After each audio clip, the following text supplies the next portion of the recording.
And welcome back to episode 2 of The Tasting Room. It is confusing for me. We've recorded 3, but it's only episode 2 because we had a welcome episode 0, whatever you want to call it. I get lost in the numbers.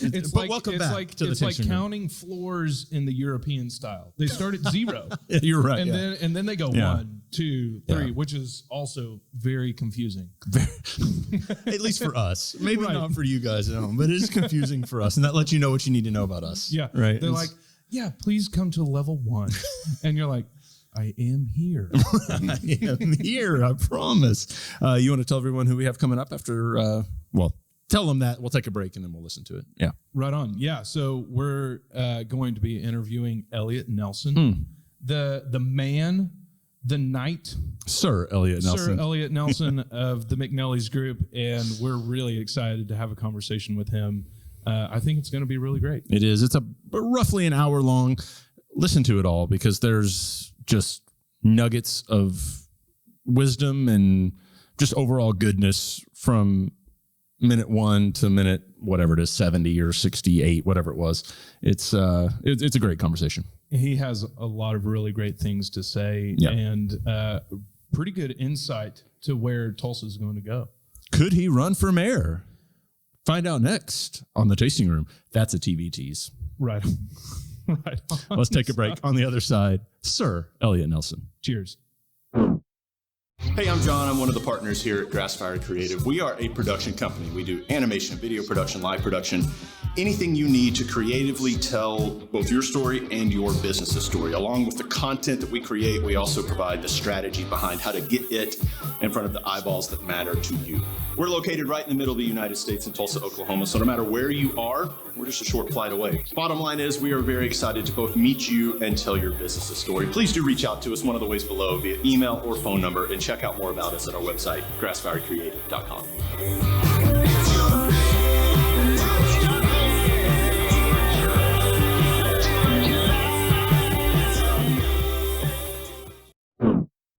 Welcome to the Tasting Room. I'm Austin McElroy. And John Moss. And today we have Elliot Nelson as our guest today. Thank you for being here. Well, thanks for having me. I'm going to say it should be Sir Elliot Nelson. I said this last week. You should be knighted. If Tulsa does that, it's Sir Elliot Nelson to me. Yeah, I don't know if you want me on the front lines of a battle, but well, I don't want Sir Elton John there either. That's right. That's probably true, right? Yeah. I guess it's got a little softer over the years. Yeah. How you been? Good. Yeah. Yeah, I think so. Better than this time last year anyway, right? So, we were just talking about your golf game. Yeah, that's right. Yeah. Playing too many rounds of golf maybe lately. A lot of people took pity on me and took me out to play golf for the past year and a half, so that's good and bad. It's probably time I should be in the office. But hey, you got to take the wins where you got them. Right, that's right. So the name of the podcast is Tasting Room, which means we are going to be tasting a few things. I'll start to open this this isn't my first question, so we have a 6-pack of questions for you. We'll have 3 apiece, but while I'm doing this, I'm just curious, and this isn't one of my questions, but do you lose track of how many things you have going on and how many irons in the fire at once? Yeah, probably. I mean, that's a question, question people ask me. What are you working on right now? Man, I don't even know. I mean, it depends on the day, right? Right. And it's funny. I mean, like some of these things, have such a long arc to them, right? Like our big project downtown in Santa Fe Square. I mean, I've been working on and off on that thing for 17 years, right? Finally broke ground in July, and it's crazy. I mean, I was getting a tour of the construction site yesterday, and you got these columns going up. They're going to pour the first floor, or I guess actually the second floor next week. I mean, it's just kind of crazy, right? But you've been working on it for so long. So, I mean, if you would ask me 4 years ago, I was working on them, kind of. We're about to maybe get a contract on a piece of land I've been chasing for. I look back, I think the first time I sent an LOI to people was 2015. And I'm supposed to get a contract. Supposed to get a contract this week. It's a site I've wanted for a long time to build a hotel on. So, oh wow, so that, and there's so many things like that. I'm just kind of constantly, kicking the can down the road, just keeping it alive. And then the issue becomes, suddenly a lot of them start to hit at once, and it's like, oh shit, I can't handle all this.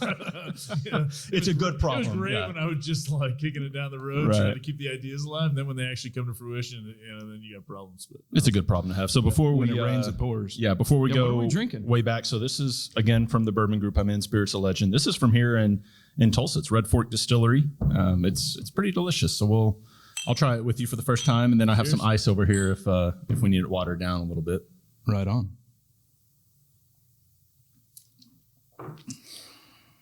Yeah. For 116 All right, proof, Tulsa. that's I was pretty gonna say, it's smooth. got some heat. Yeah. Yeah, that it's has got a some little heat. bit. You want some ice? You want an ice cube in there? Yeah, I'll take one. One out of there. So let's go. I'll just go jump into question one as we're putting the ice in there. When you first opened McNellie's downtown, I think there were like dust bunnies and a few businesses down there. Yeah, Like you were credited for starting the culture that is downtown Tulsa right now. So take me back to you make the decision to open McNellie's. Was there thought of not putting it downtown? Why did you decide to do that? Can you take me all the way back to that thought process? Yeah. So yeah, I mean, I think the first location I ever really remember looking at and asking about, having a real estate broker look at, is actually what is now Kilkenny's. Okay. And that was probably a hard early lesson in don't tell people what you're working on. Right. Yeah. Like, I mean, I don't know that you could say that's what happened, but you're like, that's interesting. Like I talked to you anyway. That was that was probably still during my senior year of college. And then the first site I really got excited about was 6 in Peoria, what is now Bramble. And tried really hard it was the guy at the time, I think, had a lawnmower repair shop there. And I was trying to buy this building, convinced, because I thought that would be a great spot, put a rooftop on it, overlooking downtown. And at high school, we used to go to a place called the Eclipse that was over there. And so, I knew the area a little bit. It was similar to what was happening downtown. And eventually, as I kind of just got more familiar with everything that was going on, decided, you know what, I think downtown probably makes the most sense. And that was just really from a standpoint of, if I'm in a bigger city, one of the busiest times in a pub's right after work, right? And so you started to look at kind of some statistics at the time. I think there were 40,000 daytime employees in downtown Tulsa, and there wasn't. I mean, I think Castleberry opened Kaz's in 99 or 2000 maybe, but until he opened that, it was really just Orpheus down there. And then what is Arnie's now was the VFW bar until 2002. So, Neil Cosgrave moved that bar down there, and I think it was 2002. So, until Castleberry opens and then Arnie's moves, there weren't really, I mean, even then, a lot of people that, were maybe working downtown in a suit and tie wouldn't go in those places. They were smoking bars. And so, but I thought, there's enough people working down here. I think this is where we should go. Right. And so ultimately ended up in that space we're in now. But the first lease I signed, was at Archer and Detroit, and we had full built-out plans and everything we were ready to build there. And then one partner embezzled construction funds from the other one. And so then, I was sitting all this antique pub furniture. It's it looked like I might be in the antique business for a second. And then we looked at the space that was El Guapo's, and we just I couldn't get enough square footage there to make it work, but it was how the beer cooler needed to work. And then we looked at the space that's actually now Yokozuna, but next door was going to be that Westby Theater at the time. It was a small art house movie theater. And so they decided, you know what, this is probably too loud of a use for next door to a movie theater. And so that guy, Michael Sager, who had that space, said, why don't you go talk to this guy, Glenn? So I went and met the guy that owned our building. And, he, at the time, he was storing all kinds of weird shit in there. There was 3 feet of water in it. There was mold everywhere. He'd been using it as storage since 1981. Wow. It was so that was 2002. I finally met Glenn, and but yeah, across the street was a bookbinder and a cabinet maker. Next door to us was a welding shop and then a machine shop, and so, such unique neighbors. Yeah, right. And at the same time, so when we started construction. 1974, started construction around the same time. That's now the space that's the Dilly Diner. And then Tsunami Sushi started around the same time too. And that's now what's Yokozuna. So, back then, there was nothing down there. We get a lot of credit. I always think Castleberry should probably get more credit. He was the first guy to really, you had Mexicali Spaghetti Warehouse down there, but when Jeff finally built a bar down there it was something a little different, that was a big deal. When we went to Nate Bargatze, I went with Josh and Hayden Royal. It was this past weekend. We were walking past that parking lot that's by what used to be Brew Pub, in between Brew Pub and then Sound Pony and all that. Right. They have the Spaghetti Warehouse sign just chilling in there. I know the code to that parking lot. Yeah. If it goes missing, right, don't check my backyard because I want that sign. This wall would look really Wouldn't great. it? Yeah. We could be sponsored by Spaghetti Warehouse. Just put it right there. Get the butter recipe too while you're at it. Yeah, no doubt, right? Oh my word, man! What a sight to be seen. 2002, you said? Yeah, that's when we started construction December of 2002, and then it took 15 months to put that thing back together. I mean, we had to completely reconstruct the building.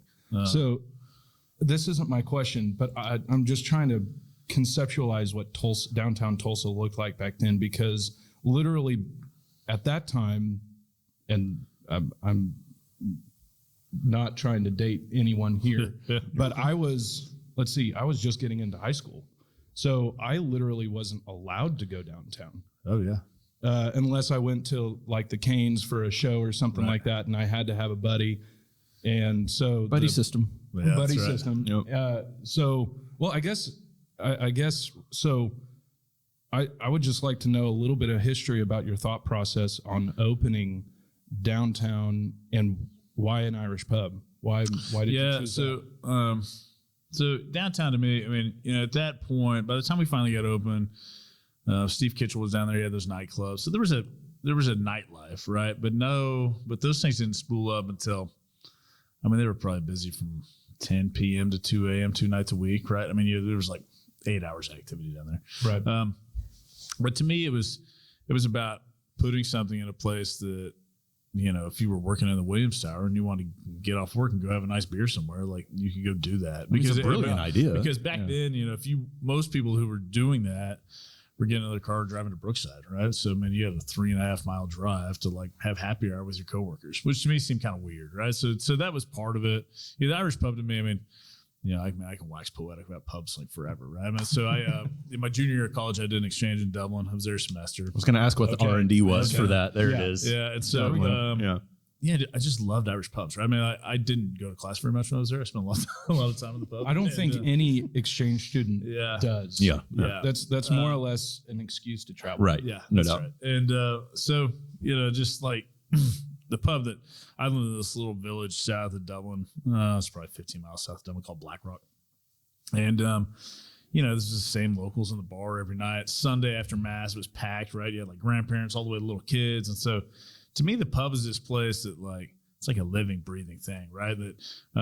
That people identify with, and they have like their pub, right? And so that's what I wanted to create, a place that people can kind of call their own. And I always joke that Starbucks has that deal they call the third place, right? You have work, home, and then Starbucks. I always like to think of a good pub as being the second place, right? That maybe you like it better than work or home at any given point, right? Depending on the week.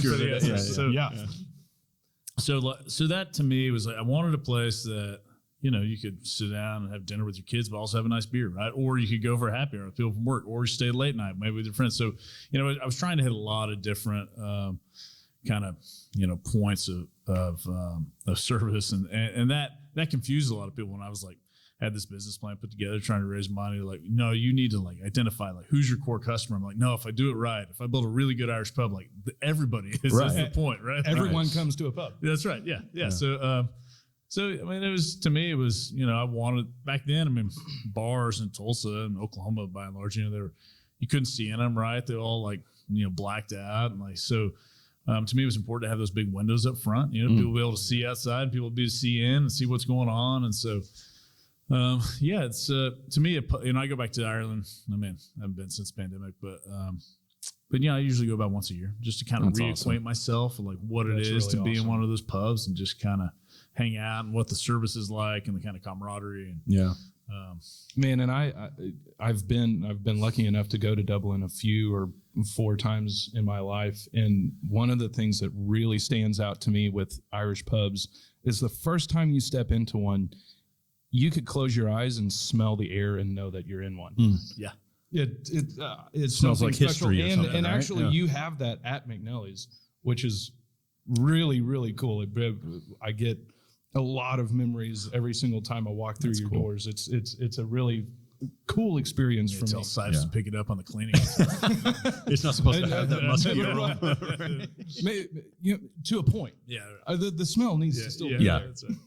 So I don't know if I'm chronologically correct, but we'll fast forward to present day. You go Oklahoma City, St. Louis, Little Rock area. Yeah. Right? Is that the right order? Yeah. Well, no, we haven't done St. Louis yet. Okay. I mean, we were getting ready to start construction there right before the pandemic. Gotcha. And, and then we had pause on all that. We're still talking to that developer there about whether or not we do it. So Oklahoma City, then Little Rock. Okay. There's a pretty big gap there. Yeah. We opened the pub in Oklahoma City. Actually, about 18 months into operating the pub here, we signed a lease down there. Oh, is that soon? Okay. But then it took forever to get the building up and going. So we didn't open there till, I think we signed a lease like very into 05 and didn't actually finally open until like June of 08. Yeah. Oh, wow. I'm curious, when you're at the level of entrepreneurship that you are, opening all these things, where does fear come into play? Well, it's funny, it comes in a lot more now. Does it? Sometimes I get asked that question, like, if you could go back in time and tell, 25-year-old you anything, what would it be? And like, in some ways, I wish 25-year-old me could meet this person now and tell me to like stop being such a wimp, right? Like, Right. You want to use more colorful language. You can, but I mean, like now, I know enough to where I calculate everything more. I get more anxious and nervous, like. But man, back then it was like, fuck it, just go, right? Yeah. I mean, it was like, and I always had this sense that like, I think it's a really good idea, and I'm willing to bet my money on it. And then, ultimately, it's just you're betting on yourself. Are your ideas any good? Are your taste any good? Is it stuff that other people are going to like? And that's kind of what I always felt like I was betting on, right? That I'd done enough research and talked to enough people and really thought through things enough that it was worth making a bet. That hasn't always been right. We've missed on a couple, and then had some we had to change mid-course. I mean, it's rare that we have one that just takes off right away. Right? Yeah. But I think now, as I get older, you start to calculate that risk more. Like, man, do I really need to do it? Like, is this really what we need to do? Of course, the numbers are getting much bigger too. Man, our project downtown's massive, right? That's a scary thing. Those are some scary loans. When you see the zeros. Yeah, that's right. There's lots of zeros setting up. You're like, I guess. Of course, part of it's, you sign a personal guarantee and stuff like that. You're like, man, if these guys can find that much money and me somewhere, like, good luck. Sorry, bankers, if you're listening. Right. It's funny because we're all entrepreneurs at different levels, at this table. And I can't imagine, because for me, like, knowing that my livelihood is on this one project right now, right? I can't imagine having that feeling. And maybe it's not your entire livelihood on each one of them, but having so many irons in the fire, I think the anxiety and the need or want to control it all would be so high for me personally. I don't know what it's like for you, but I can't imagine. With the restaurants, I actually felt like we got to a point where it used to be that way, right? And then at some point we got enough scale that you knew, okay, if I really screw this up, it's not going to take me down, right? Yeah. So that, and just the restaurant company, we built on enough scale to where you thought, like, okay, we have some capacity for risk. Of course, 2019, I loaded up a ton of debt to buy out my partners, and then 2020 happened, right? So, up until we ended up being able to use some of the federal loan programs last year, the Main Street Loan Program, to refinance all our debt that I'd taken on to buy my partners. But up until December last year, I still had a bankruptcy attorney on retainer. I mean, I was pretty sure that's where it was headed. And so, I mean, I sit here now, it's fine. But, it's at the time. I mean, like, it was pretty scary. And then you kind of take all, I mean, I got 3 kids, I got a wife. I mean, like, you just got to extrapolate all that stuff. Like, it's a lot of, 750 jobs, right? There are a lot of people counting on you not to fuck it up. God, that's pressure I didn't even think about. Yeah. So it's, that piece of it on the restaurant side up until the pandemic, I felt pretty good about. And then, but I'm still, Santa Fe Square, and if we end up figuring out this hotel deal, I mean, there are still projects where, I'm all in, right? I mean, continually putting all the chips on the table. And at some point I have to get away from that. I mean, it's, but the 25-year-old you, like you said, wouldn't tell you to get away from that. I mean, and still, I think now there's still this kind of cavalierness. So I'm like, I'll figure it out, right? I mean, and you have it's the track probably, record of right? figuring it out. That's probably the wrong attitude, but yeah, I mean, there are certain ones that really keep you up at night because you risk so much, and then you just hope. I mean, with the Santa Fe thing, like, I have some incredible partners, right? And so when those guys were comfortable enough to make the bet and do it, I mean, then you felt better about it. Yeah. But yeah, like, it's all out there, right? If it goes horribly wrong, I mean, it just takes everything else. Yeah. Man, yeah. Well, from my point of perspective, I just want to take the opportunity. So we all three are entrepreneurs here. Because I think because of your groundwork within downtown Tulsa, really, truly, you were talking about, you had this business plan and you were presenting it to the bank, and they were like, well, how can everybody fit into the category of your target market?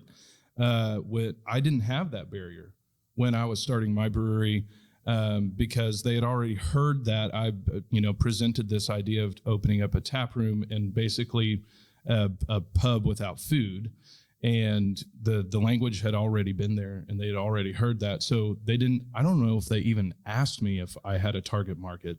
Whoever consumes beer. It was whoever consumes. Yeah. So just from me, thanks for setting that groundwork up, because my job was a whole lot easier.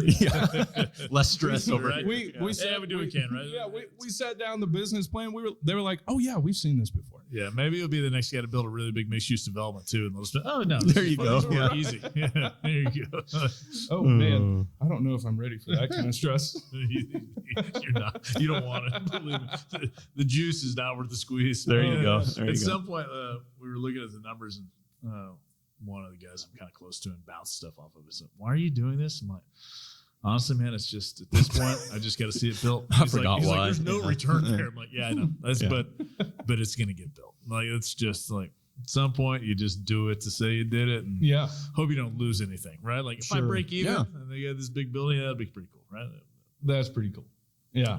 Well, okay, so let's lighten up the mood here. We are drinking bourbon. What? This isn't my question. You've had a lot of questions that aren't your question today. But as I open up a beer, what's one of your favorite beverages to drink? Well, man, Thanks, bud. Kind of depends on the day, right? I mean, I would say that a lot of this for me started with Guinness, right? Like I go into that same pub I hung out in Black Rock. I go in, I ask the guy I think I asked him for a harp. He's like, sorry, lad, only Guinness. I'm like, no, I just want a harp. He's like, you're drinking Guinness. And I'm like, okay, I'll have Guinness it is. Yeah. He's like, give me 5 pints. If you don't like it, I'll serve you a harp, right? And then I never turn back. Right on.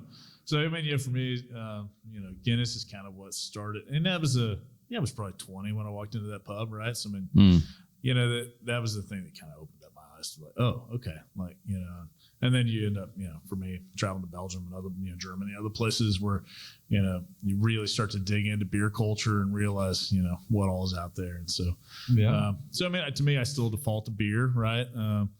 Probably shouldn't tell you this. I mean, my wife and I, we our fridge at home is generally full of like, I think, all-day IPA, and I think that's more of like just that's okay. It is that's an alcohol content thing for us, because but that's a great easy anytime all day anytime IPA. I love that beer. Yeah, because every once in a while, like I met a couple months ago, I decided tonight's a good night for some foreign extra stout, right? So I got a bunch of like Guinness foreign extra stout in the fridge too. Like 4 later, like Jesus, what happened?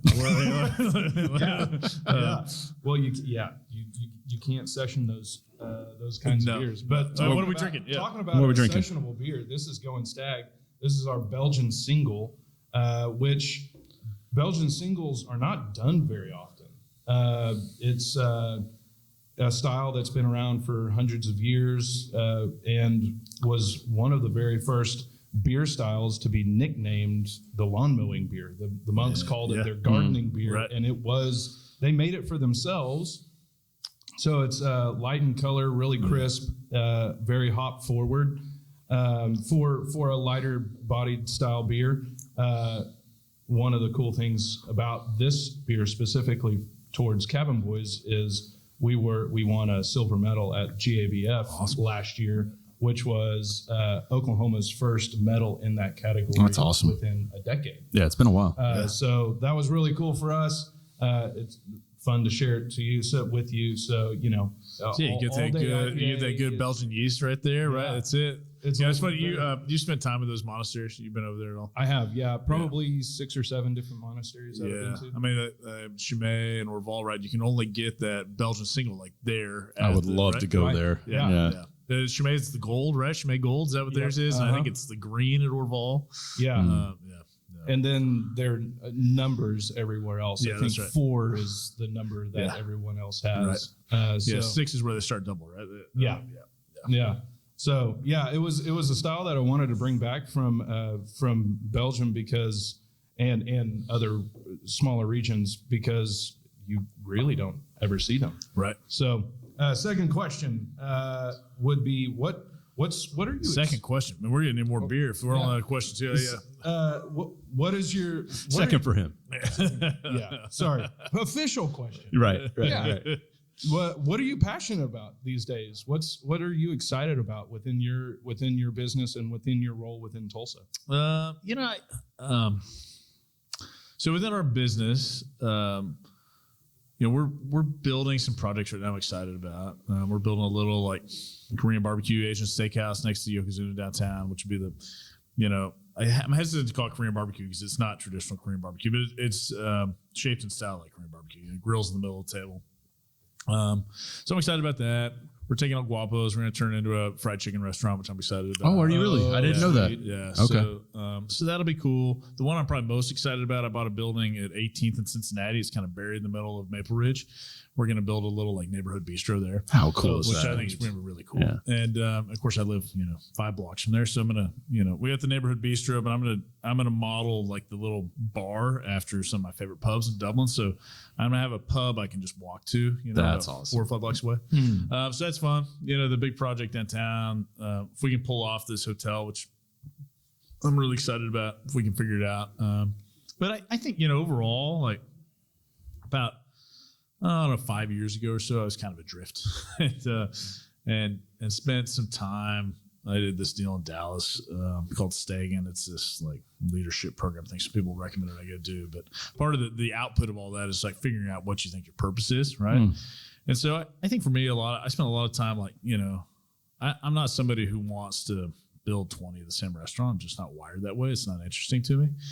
And I, a lot of the restaurant people are like, why not? Like, why won't you do that? That's an easy way to, make money. And ultimately, it's just the money's just not what motivates me. And I think that I spent a lot of time working through this process and ultimately got to a point where I realized that I think my purpose in life is just to make Tulsa a better place to live. I think it's what I'm supposed to do with my time. Right. So to me, that's like, awesome.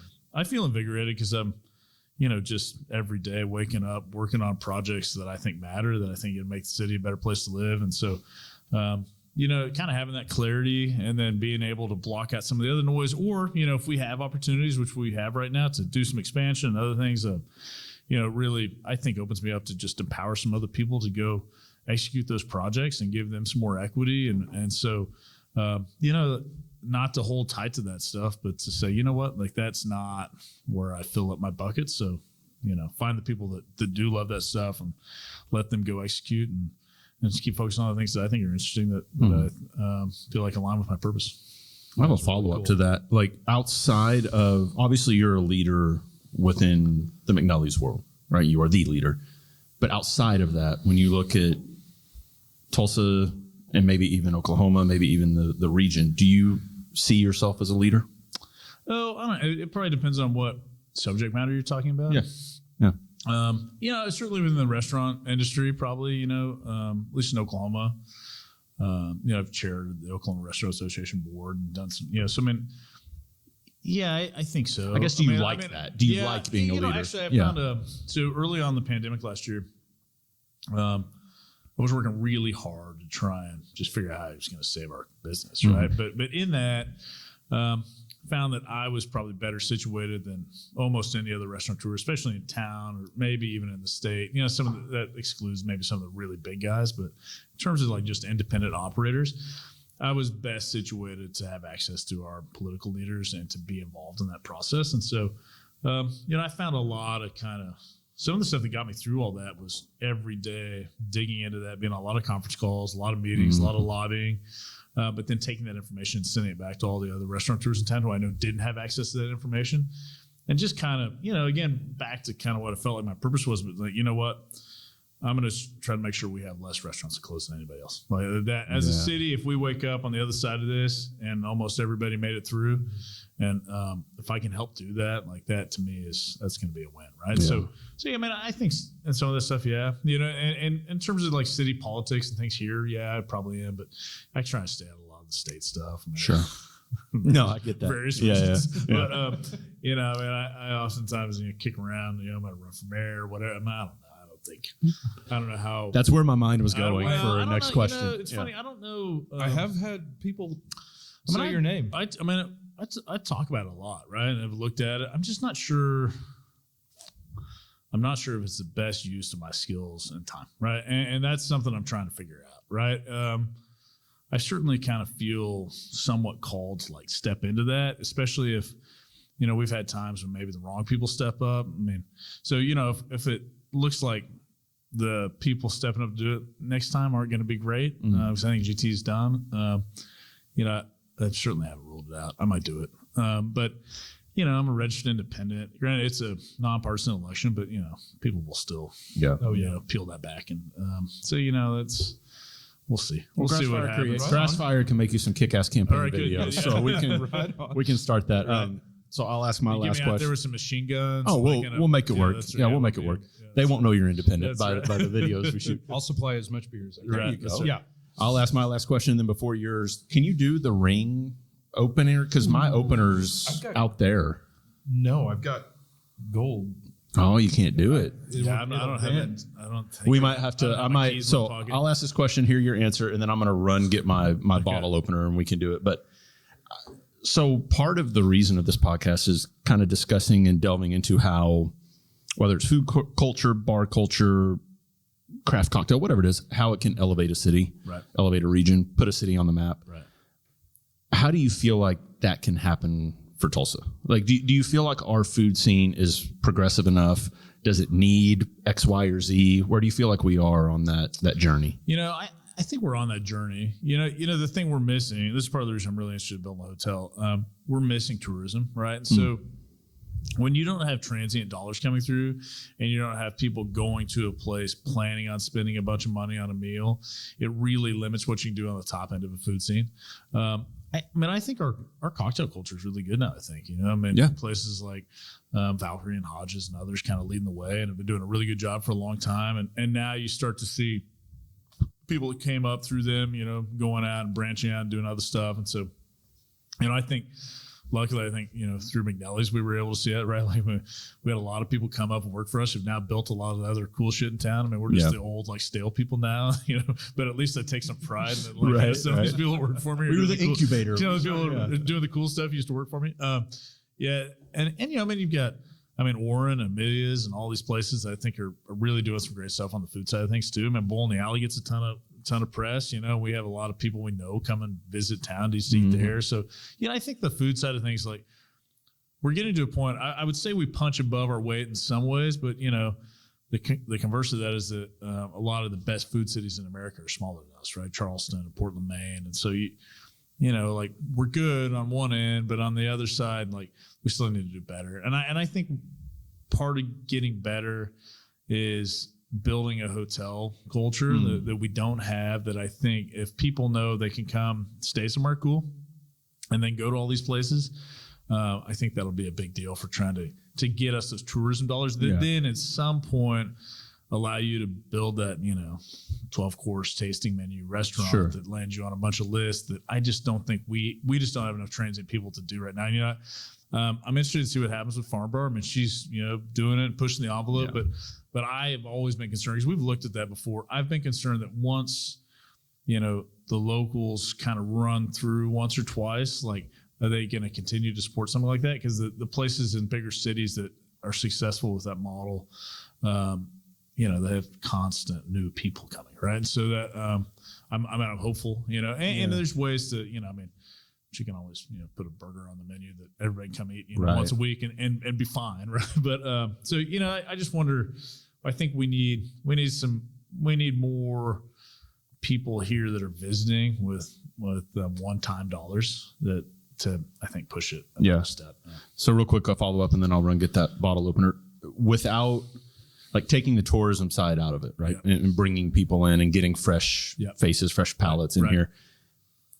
Somewhere like Farm Bar or somewhere that's a higher and elevated experience dining wise.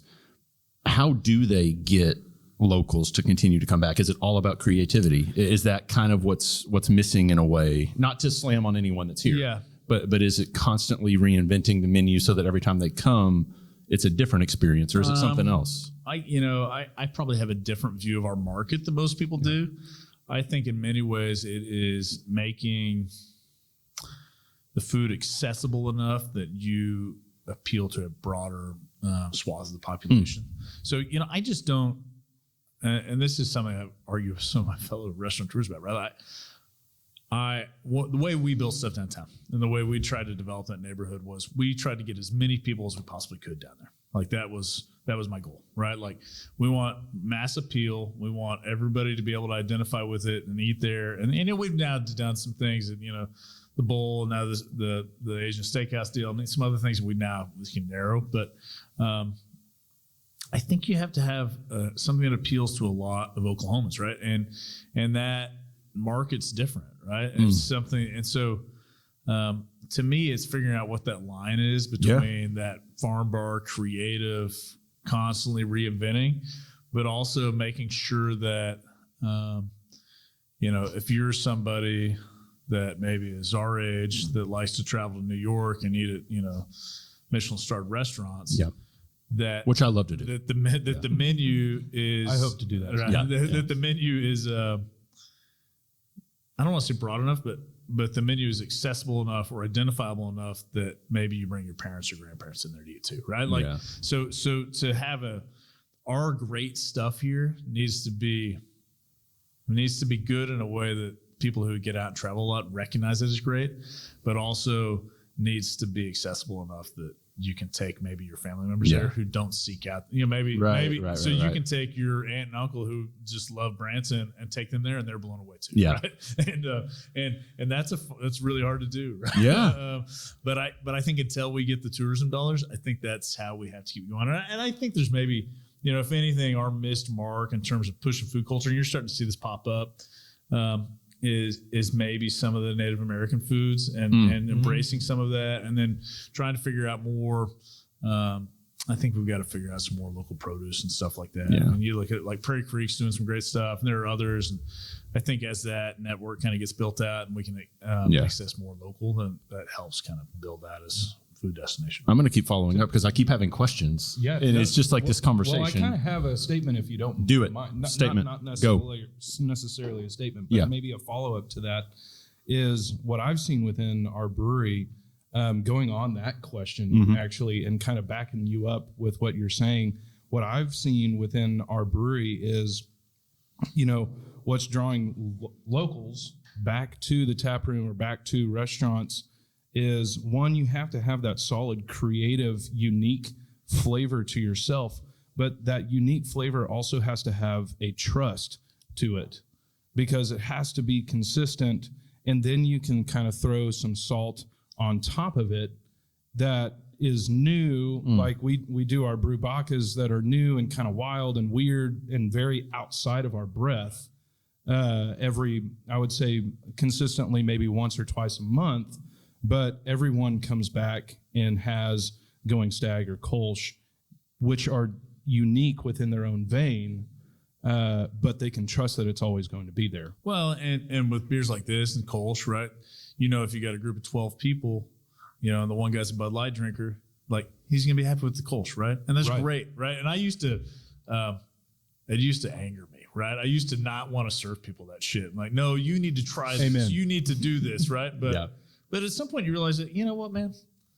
I don't need to make everybody like the same shit I like. At some point, I'm in the hospitality business. I need to make people happy. And so, for us, it's always been Kronenberg or Carlsberg or Pilsner Kell. I'm like, hey, that's great. We love that you like Bud Light. Why don't you drink this Kronenberg? It's a great beer. Like, here's where it's from. Like, we think you like it. And they're like, oh, yeah, great. So they tried something new. Yeah. They feel good. But, it's a beer I'm proud to serve. It's a good beer, right?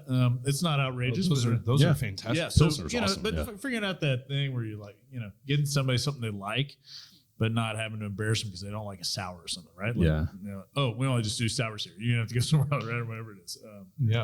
So how much of it is educational? Because I'll tell you a quick story. When I was living in Denver, my dad just happened to be in town during Great American Beer Festival, and it was Meet the Brewer evening, right? And that's fun. He's not a beer guy. We didn't have that this year. Right. He's not a beer guy. This was back in 2018. Not a beer guy, but he wants to go with me. Father-son moment. Oh, Dad, like let's go to the Great American Beer Festival. That fucker. We're in line. We're talking to the head brewer, and I say that lovingly. We're talking to the head brewer of Dogfish Head, right? Sam Calagione. Yep, the one and only. And he asked him if he has any Miller Lite or anything like Miller Lite. And I was like, hold on, Dad. Ouch. Like, that's not what you're asking. You want a lager or you want a Pilsner?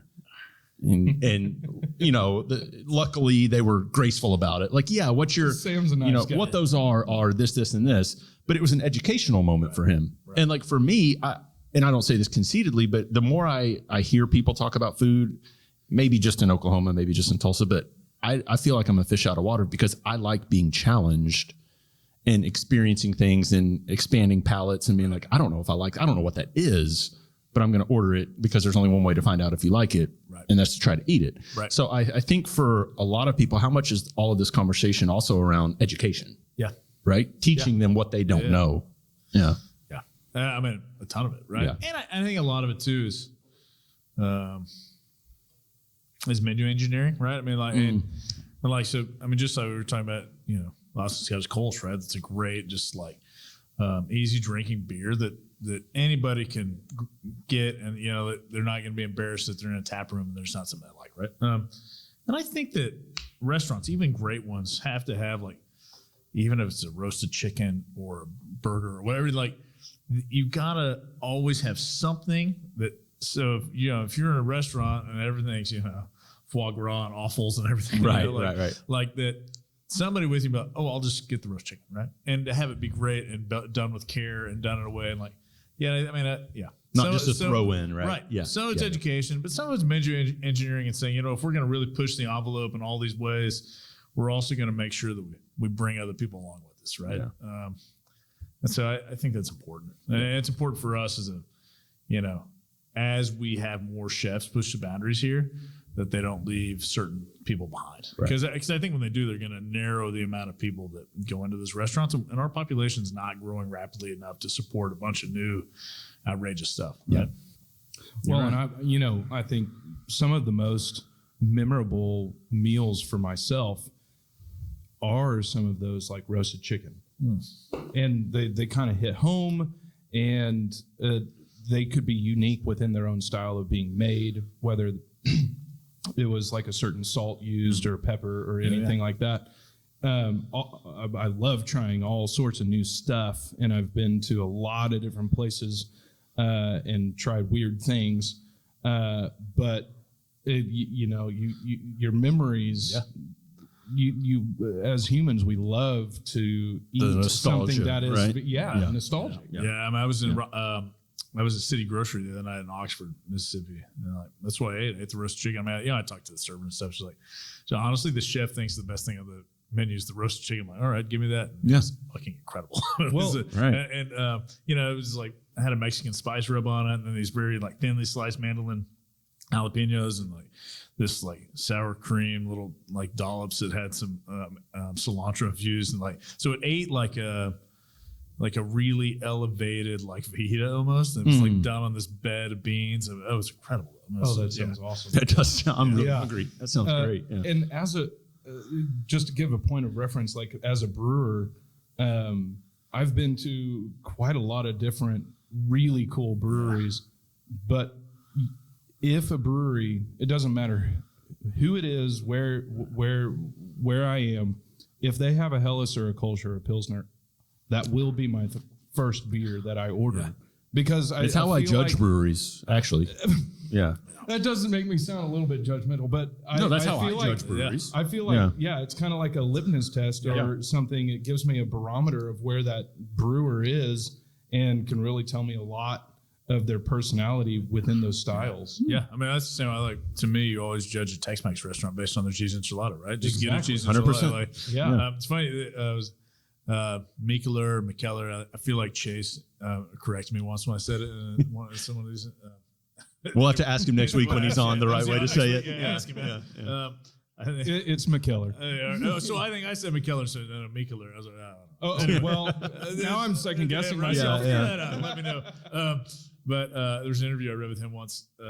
He was just talking, like, what beer is it? Like, that you most admire? I think he said Pilsner Urquell. It's like, honestly, man, to make that beer like that consistent, that quality, is like, it's impossible. It's like what I do, like I can mask tons of shit because I put all these hops in there and all this stuff. It's like, but to make that beer is really hard. He's like, so if you see a really good Pilsner somewhere, like somebody really knows what they're doing, right? There's nothing to hide. This is going to be an editing masterpiece. Are you ready? Yep. All right, I'm going to take a quick break. I'll be right back with a bottle opener. Sounds good. All right.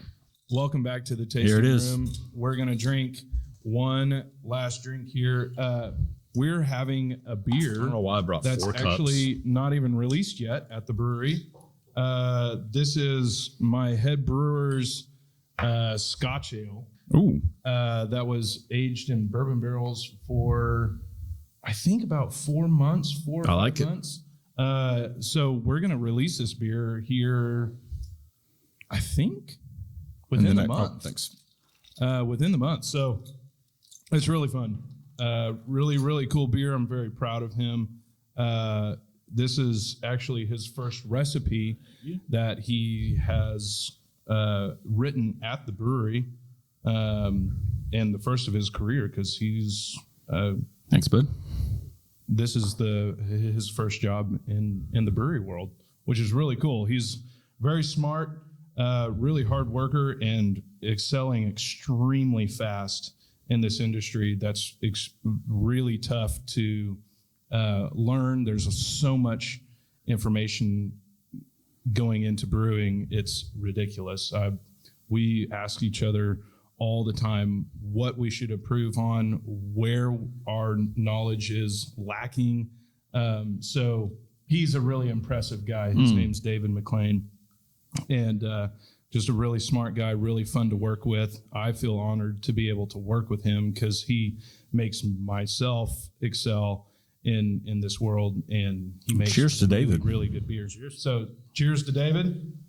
I'm excited to hear what you guys think about that. You're the first public people to drink this beer, so give David your opinions. Oh, that's delicious. Yeah.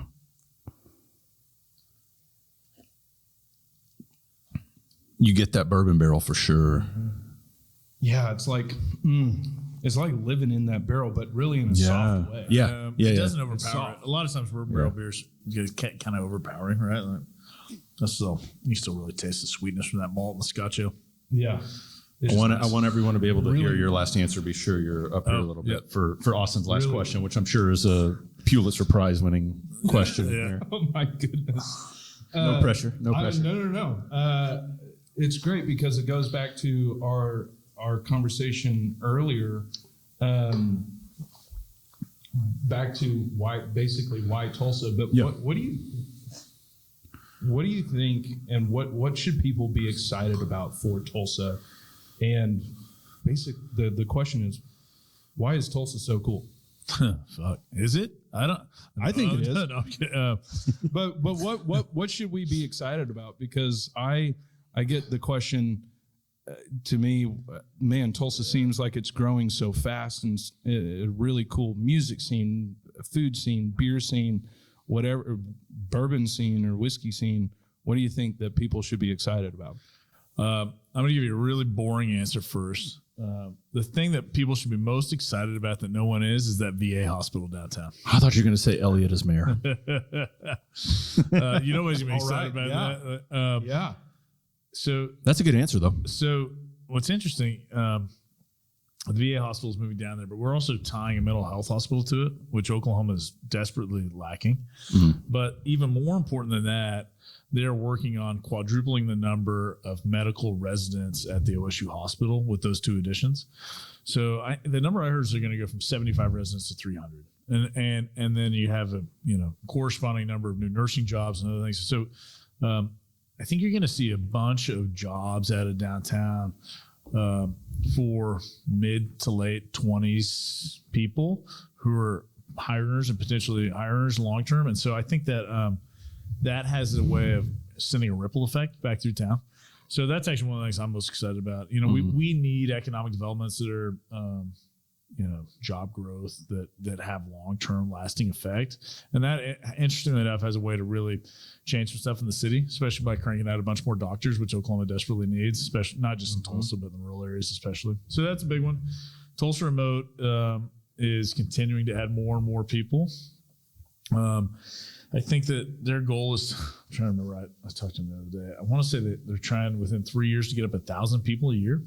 Holy smokes. Right. So that's crazy. Right. So that's something that's exciting.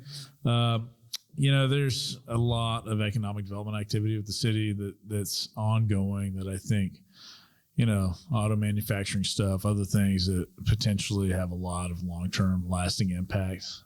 You see that around the state of Oklahoma, there's some weird demographic trends. And Tulsa in particular has a lot of, we're a net exporter of talent. So, college educated people who live in Tulsa by and large leave. And population wise, we are replacing them with people from rural Oklahoma who have high school diplomas. And so something that Tulsa Remote is doing is repopulating with people with bachelor's degrees, which is a big thing for us from an economic standpoint.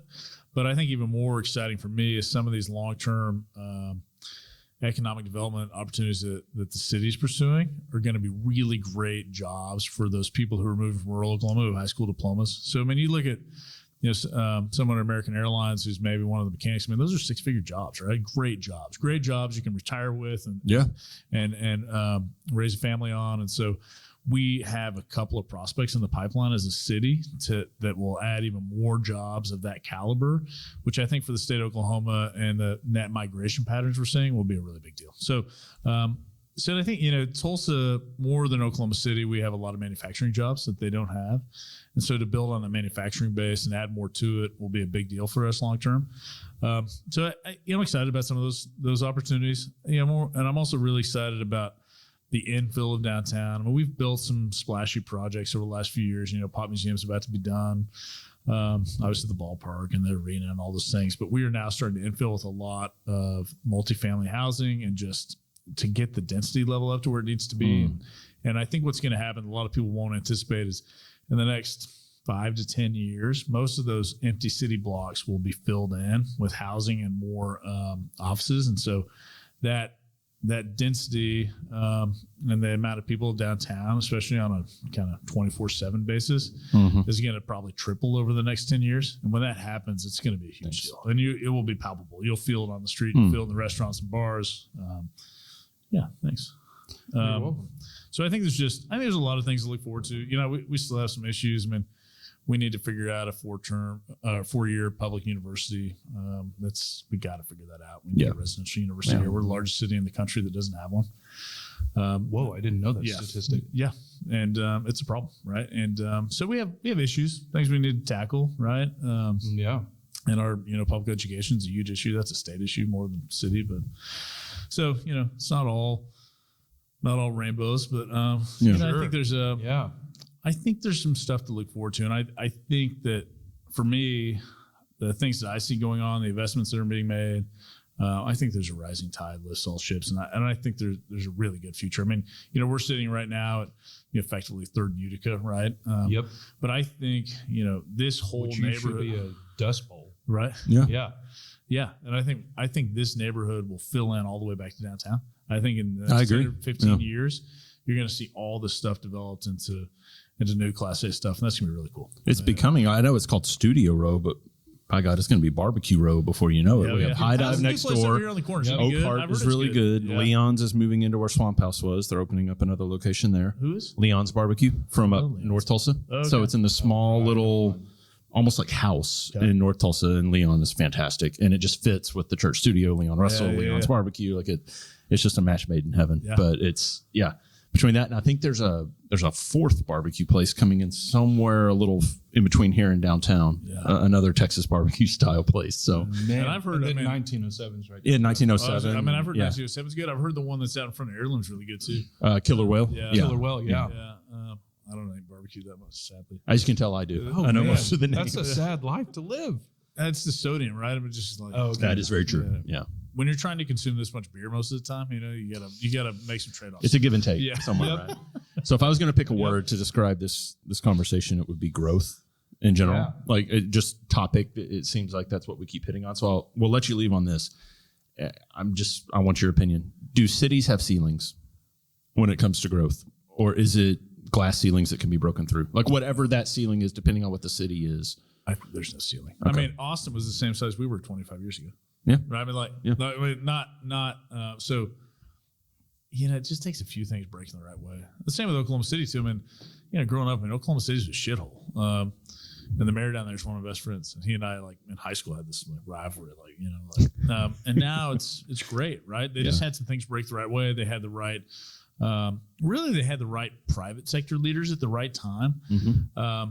But I think Tulsa is poised to keep growing. And this is interesting. A lot of people, you get in these meetings downtown. Well, we don't want it to grow. We don't want, the traffic, there's no traffic. Man, as soon as I'm sitting in a meeting and people are bitching about how bad the traffic is and that, the cost of a single family home is too expensive, that's when we're like, oh, okay. So we finally did it, right? Yeah. I have a different metrics and everything, but no, I think that I don't think there's a limit. I think that the city of Tulsa, I think city proper, last census where we were 420,000 people, something like that. I can't remember. Yeah.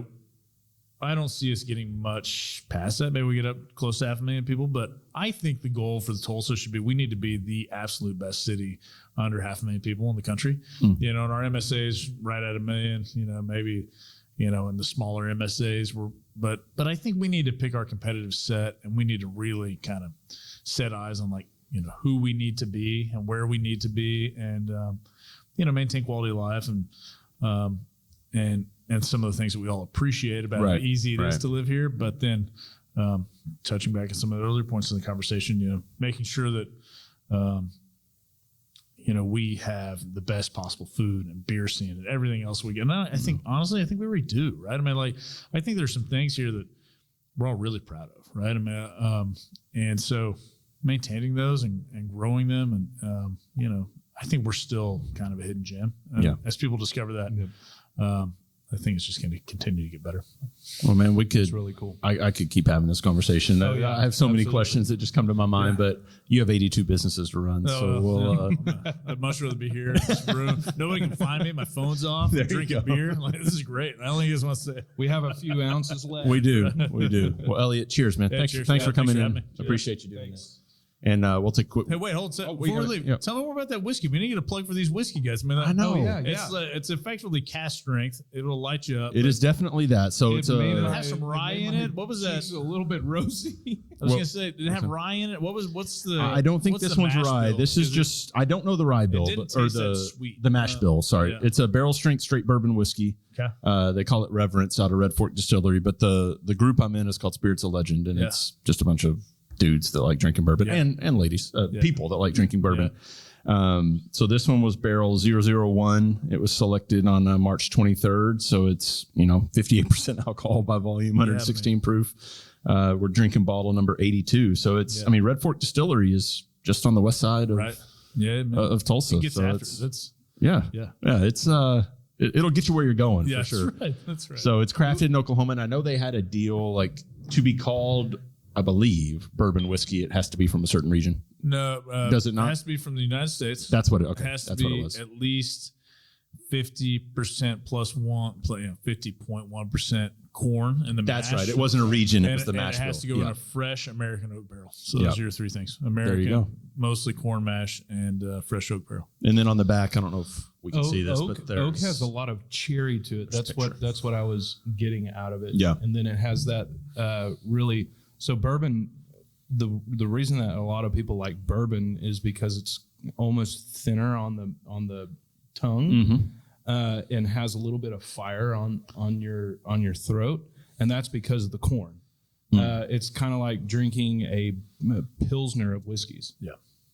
Which is really fun and really great. Pilsner of whiskey is the Irish stuff. I mean, you can almost, that's true too. You can almost chug like water. Well, Jameson, Not the, So Anyway, I just wanted to get. I mean, people go to your bar and drink Jameson all the time. Come on. You know, you should try the Green Spot. Green Spot's great. Black Bush is usually my go-to Irish whiskey. You know, venture out a little bit. I agree. I agree with that. I just wanted to get that reaction Right. from Jameson. All right. Appreciate you coming in, man. Cheers. Thanks for having me. We'll take a break. Thank We'll be you. right back on the other side. And that is Sir Elliot Nelson. That was a fantastic, like I said before we wrapped it up, like I kept thinking of questions because when it comes to just people who get the business side of things and directions of a city, it's just all sorts of stuff. Like I just had so many things we could have kept talking about, but that was over an hour. And so I was like, okay, we got to let him go. Yeah. That conversation probably could have gone on for 3 hours. I said it with Colin. I now see how Joe Rogan can go 3.5 hours with guests. Because if you're engaged and interested in the subject matter, I mean, it's just, it flows. Yeah. I mean, in the instance of just sitting here, you kind of forget that we're recording a podcast for people to listen to, where you're having a conversation and you're inquisitive and you just want to keep going. Those are the best kind of podcasts, though, where you forget as the host and it's just a conversation, right? Like it's, I love that. That's what I like to listen to. Yeah, that was really, really cool. Really cool to hear his perspective of where he's come from. Yep. And where he thinks Tulsa is going and what he's, the last question, he kind of went on a tangent of, outside of where our podcast really focuses on, but really talking about the VA hospital, the VA hospital. But that's what he thinks is going to help Tulsa grow and really expand what we all are really passionate about within our own scope of creating liquid or food or whatever it may be. I've got one thing to wrap it up. Right on. Elliot for mayor 2024. I'll vote. Let's go. Let's go. Let's go. You want to tell people who we have on next on the podcast? So coming up next will be Trevor Tack. The man. Yeah. He's helped a lot of different restaurants start. He's written thousands of recipes for a lot of different plates of food. And he's about to open the Hemingway steakhouse underneath that new building on Cherry Street where Sidecars at the top. Yep. And then there's 3 floors of apartments, or I think they're apartments. I don't know if they're called condos. I don't know what they call them. But 3 floors of living. And then you have was it Cycle Bar and some things on the ground floor, and then Hemingway's in the basement. Right. Yeah. You know more than me. I know about that. There you go. Yeah. Let me enlighten you, sir. That's within the Kilkenny's group. So. Right. Yeah. And he's also in a fantasy football league I'm in, so there will be some shit talking. Right on. I am sure. I'm excited for that. Yes, it'll be fun. I'm going to be lost in the weeds because I don't do fantasy football things. You can just bring good beer and we'll be all right. Yeah, it'll be all right. Cheers, guys. We'll see you next time. I almost said next week. I don't know if it'll be a week. It might be less than a week. It might be a week and a half. You'll just have to stay tuned. Right on. See you on the next tasting room. Cheers. Thank you, guys.